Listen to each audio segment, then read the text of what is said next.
Luar biasa ya hari ini rekan-rekan Bapak Ibu sangat antusias sekali mengikuti acara ini. Saya mohon dong untuk bisa bangkit berdiri semuanya. Saya sapa dulu ya. Kalau saya sapa apa kabar sarana, saya mohon teriak biarkan gedung ini gemetar ya dengan suara Bapak Ibu semua. Apa kabar sarana? Sekali lagi, apa kabar sarana? Sebelah sini, apa kabar sarana? Luar biasa, silakan duduk kembali. Seperti kita ketahui, apakah rekan Bapak Ibu tetap ingin bekerja di sarana makin mulia ini? Apakah dengan seperti ini kita tetap akan eksis di perusahaan ini? Tentu itu memerlukan perubahan bagi kita untuk tetap bekerja di PT Sarana yang kita cintai ini. Karena sesungguhnya era disruptif, yaitu era yang mengganggu atau merusak. Seperti kita ketahui, di era revolusi 0.0 berapa orang kehilangan pekerjaan.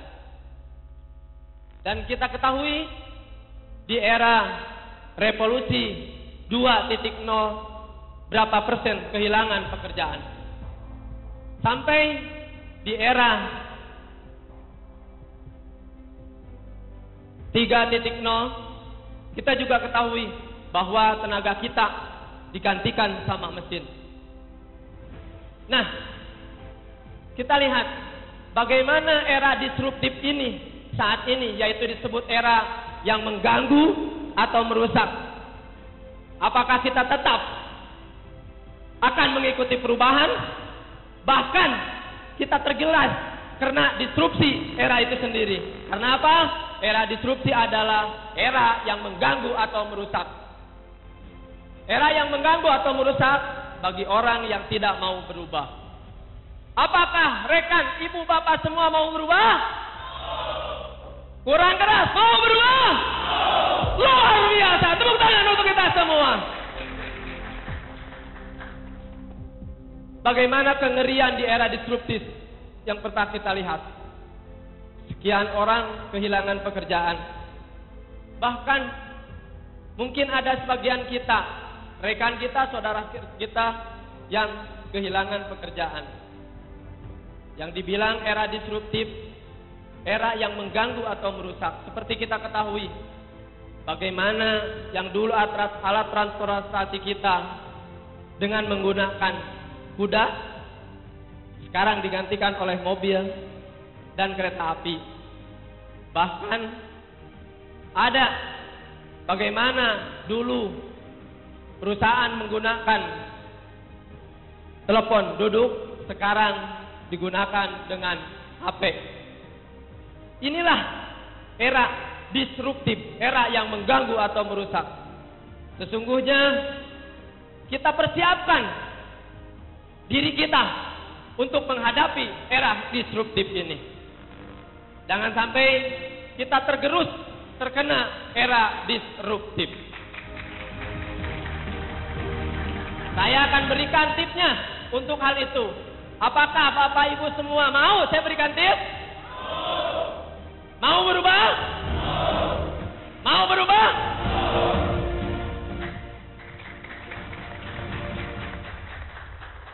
Saya mohon tangan kanan pegang pundak rekan kanan Anda.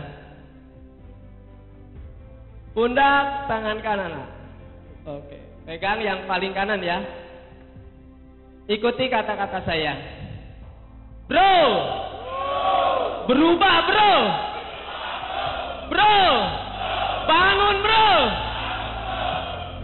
Kembalikan tangan kiri pegang teman kiri Anda, teman Anda. Ikuti kata-kata saya. Bro, berubah bro. Luar biasa. Tepuk tangan untuk kita semua.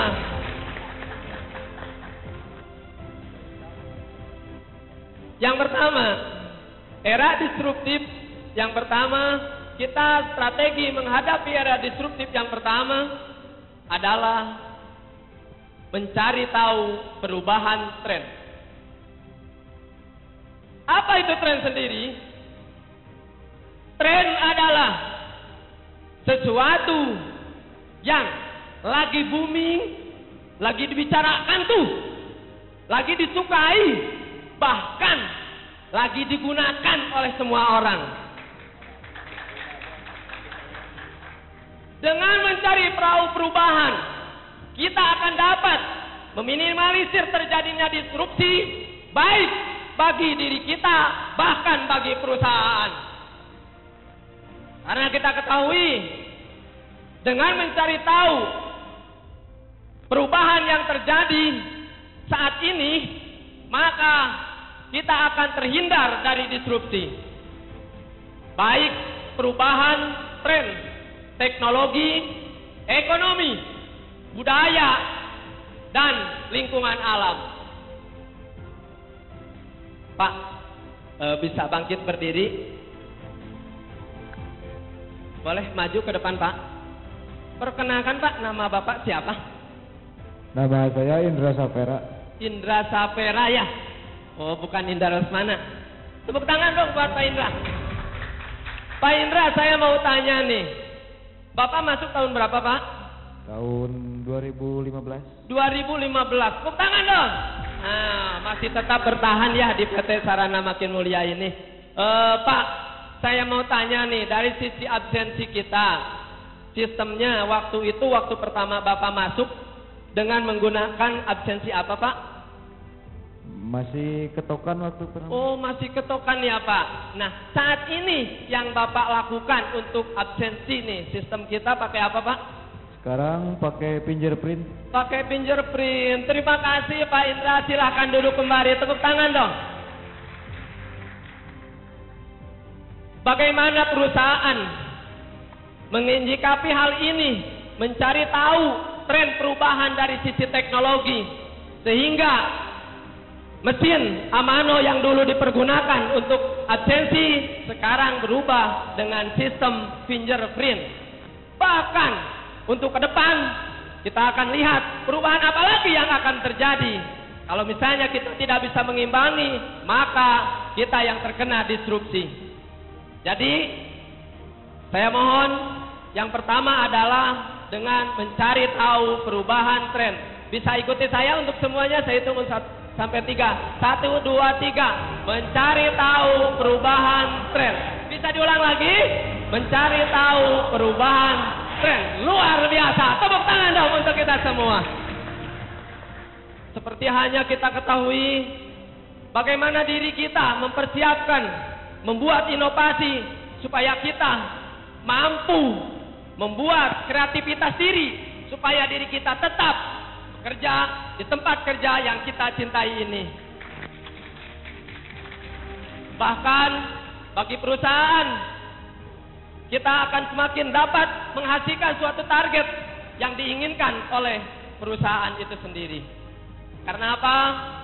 Karena dari sisi sistem, kita tahu target perusahaan adalah satu-satu yang lagi dicari, lagi tren oleh semua perusahaan. Maka dengan itu, dengan membuat inovasi baru, maka perusahaan akan tetap bangkit, akan tetap maju, bahkan lebih bersaing dengan kompetitor lain. Kalau boleh bangkit berdiri, Pak, agar kelihatan ini nih. Coba bangun dong semuanya. Semuanya pijit-pijit. Oke, lepaskan, stop. Balik kanan kembali. Silakan 1, 2, 3, pijit lagi. Oke. 1, 2, 3, 4, 5, stop. Silakan duduk kembali. Terima kasih. Tepuk tangan dong untuk kita semua. Bahwa sesungguhnya membuat inovasi yang lebih efektif sangatlah dibutuhkan. Seperti kita ketahui, bagaimana pengerjaan sebuah produk yang asalnya hanya menghasilkan 300 kilo dalam waktu yang sama, tetapi bisa menghasilkan lebih banyak dalam waktu yang sama. Bagaimana membuat inovasi itu? Perusahaan memikirkan bagaimana membuat inovasi baru supaya menghasilkan target yang sesuai dengan yang diinginkan. Seperti dengan menggantikan mesin-mesin lama dengan mesin-mesin baru yang kapasitasnya lebih besar. Dan kita lihat bagaimana alat transportasi daripada perusahaan digantikan dengan transportasi yang lebih muatannya lebih banyak. Semua itu dilakukan hanya untuk target itu bisa tercapai.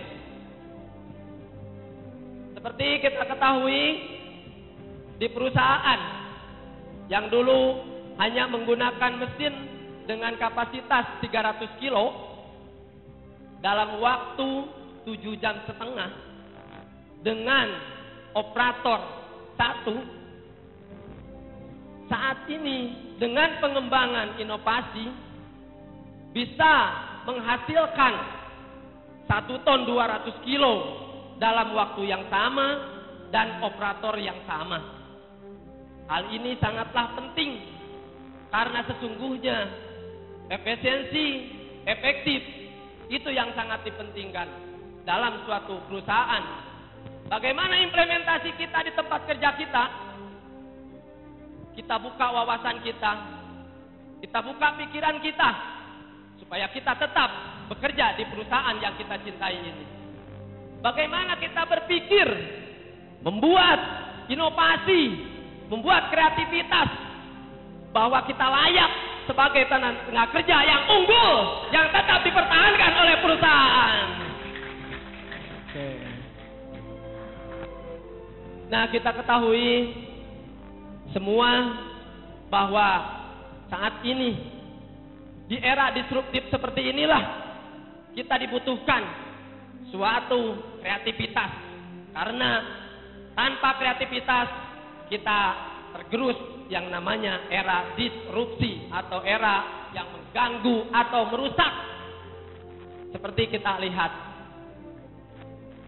Nah, strategi yang ketiga adalah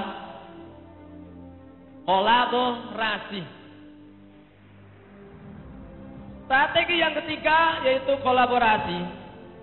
Bagaimana kita berkolaborasi, bagaimana kita bekerja sama. Pada era disruptif, membuat perusahaan sendiri sulit untuk berkembang. Karena sekarang persaingan yang begitu ketat, persaingan yang begitu banyak, sehingga tanpa bekerja sama sulit untuk melakukan pengembangan suatu perusahaan. Bagaimana implementasi kita di dunia kerja? Bagaimana implementasi kita di perusahaan? Bahwa kita harus mampu berkolaborasi di tempat yang kita cintai ini demi mencapai target itu sendiri. Saya ambil contoh ya. Seandainya nih kita suatu perusahaan atau suatu rumah makan Padang dengan parkiran yang luas, dengan menu yang handal, bahkan bisa mengandalkan resep yang luar biasa. Tetapi dengan hanya mengandalkan itu sendiri, tidak bisa berkolaborasi, apakah itu akan maju? Nih, saya mau tanya nih Pak, boleh bangkit berdiri?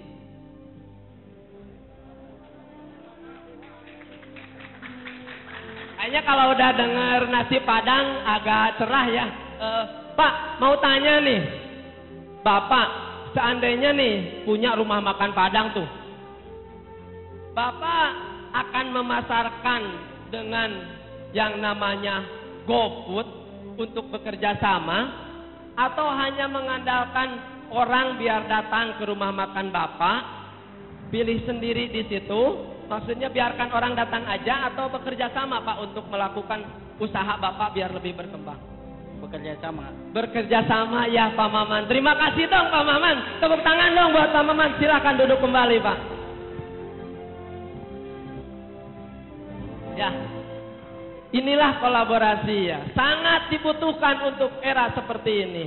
Karena tanpa berkolaborasi, tanpa bekerja sama, kita sulit untuk mengembangkan potensi diri.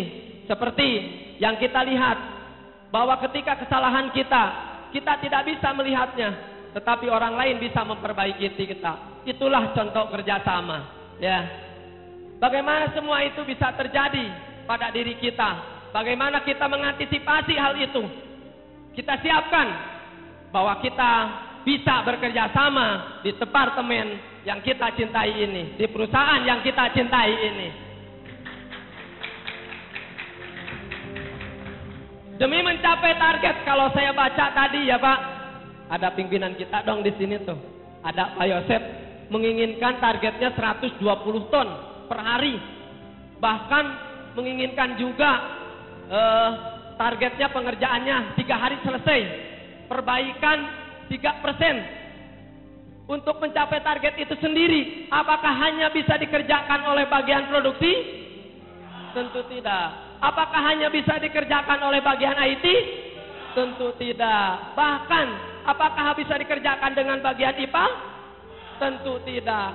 Hal inilah yang diperlukan berkolaborasi di perusahaan yang kita cintai ini, supaya perusahaan kita tetap eksis, supaya perusahaan kita tetap maju. Karena apa? Sesungguhnya perubahan yang harus kita ikuti adalah perubahan yang lebih baik.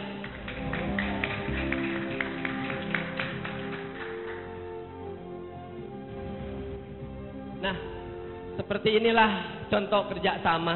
Bagaimana kerjasama bisa kita lakukan? Karena tanpa melihat kiri dan kanan, tanpa memandang, membuka pikiran kita bahwa ini loh rekan kita yang mampu, yang bisa memajukan perusahaan. Ini yang bisa memajukan pribadi saya. Ini yang bisa kita lebih maju lagi. Selanjutnya, strategi menghadapi era disruptif. Yang keempat adalah ubah pola pikir. Ubah pola pikir. Sebelumnya kita saksikan tayangan video berikut ini.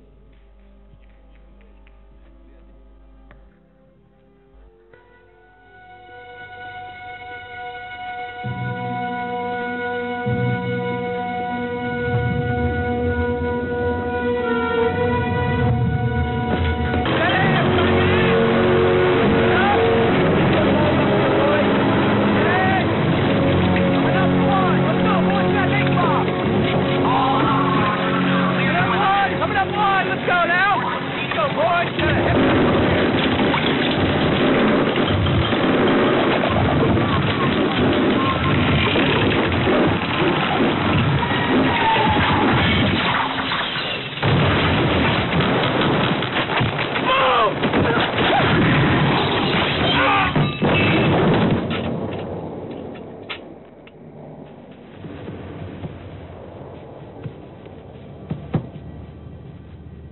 Come Friday, that Captain Hanks, he's going to convene a medical review board and he's going to retire you.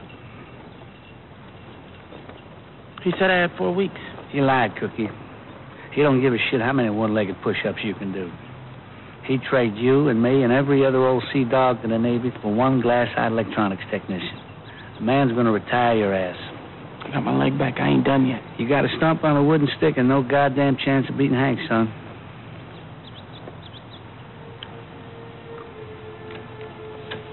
All I ever wanted to do was make men for diamonds. All I ever want to do is stay one. You want to beat Hanks? You got to go around him, right to the top.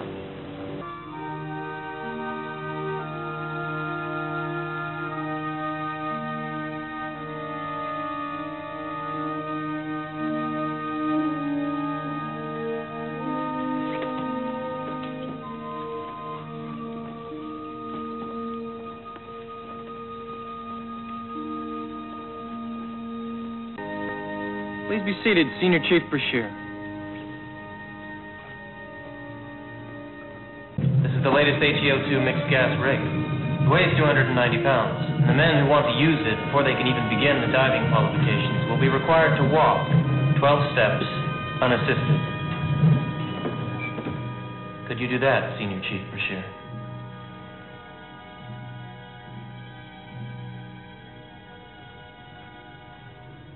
Yes, sir, I could. Well, I see. As much as I hate to prolong this another day, I will, in the interest of thoroughness, make arrangements for you to demonstrate your contention. Here, sir. Now. Excuse me, Senior Chief, is there a problem? Captain Hanks, I have spent most of my life in the Navy trying only to succeed. However, my quest has come at a great personal loss to those who love me. They, too, have made sacrifices. They, too, have endured great pains to support me. If I walk these 12 steps today, reinstate me to active duty. Give me my career back. Let me finish it and go home in peace. Senior Chief Brashear, the business of the modern Navy. Forgive me, sir. But to me, the Navy is not a business. We have many traditions. In my career, I've experienced most of them. Some good, some bad. However, I wouldn't be here today if it weren't for our greatest tradition of all. And which one is that? Honor, sir.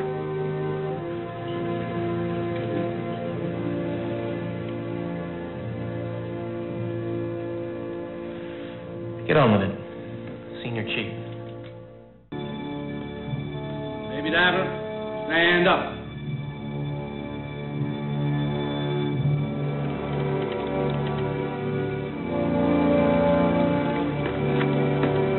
Square that ring and approach the rail.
Navy divers, stand down. Divers, you will disregard. This is my detail. God damn it, Cookie. Move your ass. I want my 12.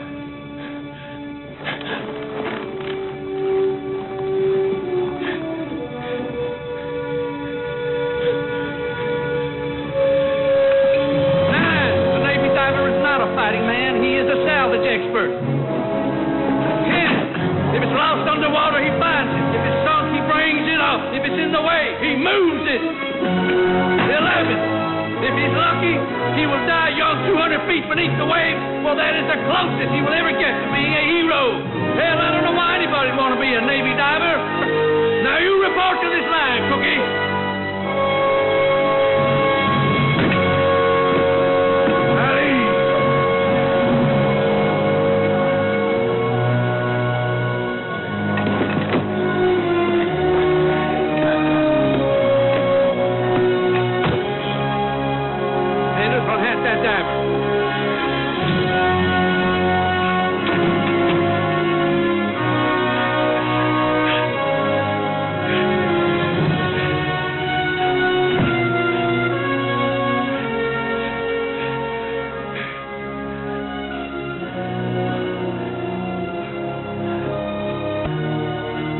The United States Navy proudly reinstates Senior Chief and Diver Carl Brashear to full active duty.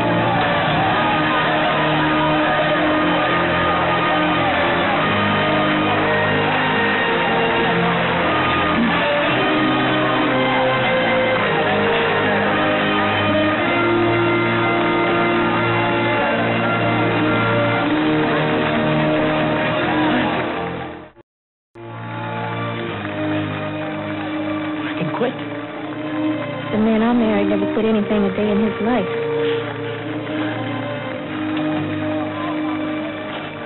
I love you. I love you too, baby. I love you too.